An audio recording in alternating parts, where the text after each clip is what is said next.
future. We are now in the last part, on the second part of the presentation, where we should deal with future technologies, where the major power is driven or is given to the wheels by an electric motor. And this is then the base for our fuel cell technology, because the fuel cell is not producing any power, it's producing electric energy, which then needs to be transferred in mechanical force and power, and that's done by the electric motor. Now in this case, an 85 kilowatt fuel cell system is delivering the electric power for an 80 kilowatt electric engine. You can drive the car, we have it here. It's standard low temperature membrane system. We have 2.6 kilograms hydrogen on board, which enables us a mileage of around about 150 to 180 kilometers. We have been one of the founders of the California Fuel Cell Partnership, so we are in the market since year 2000, and in several generations we have demonstrated our fuel cell technology. The latest version is a 2006 version, which is outside, and you can drive it. What we learned on this fuel cell technology is that we have at least one major problem with the current technology, and that's the low operating temperature and the needed humidification. When you make a slide calculation, what is the necessary heat exchanger size, you come to the result that with an 80 centigrade operating temperature, it's not possible to cool down really at full load such a hybrid system. This is shown here in this picture. The red line is the needed heat exchanger capacity to cool down the hybrid, the fuel cell system, and the light blue line is what is the capacity of the heat exchangers we have installed in our cars.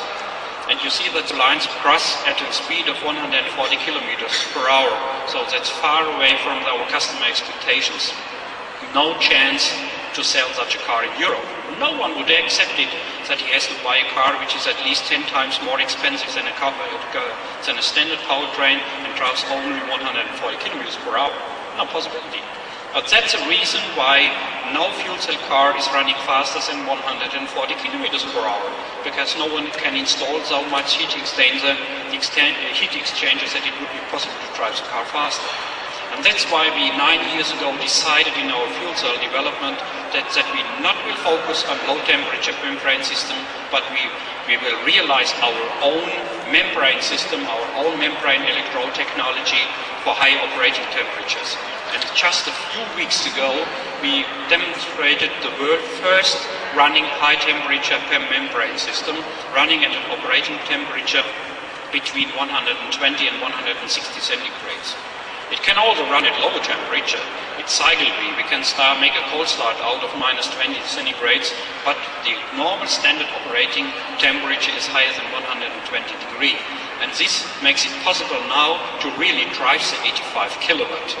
Now the top speed of the car is very near to 200 kilometers per hour, which is fully acceptable for our customers.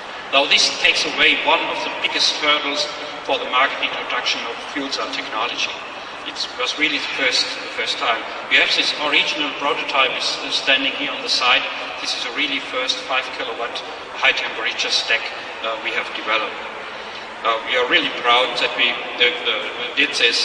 This really will help the fuel cell technology in the future to be much more realistic for a market introduction.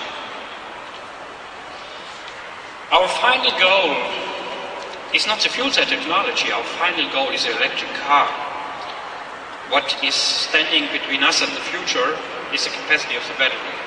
So it's absolutely necessary that we put a new focus on the further development of battery technology, because this is really the hurdle we have to overcome to come nearest to the most efficient powertrain system, and that's an electric car.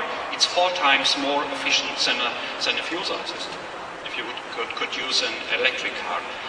If we look for the capacity of today's technology, this figure is based on a 100 kilogram weight of battery.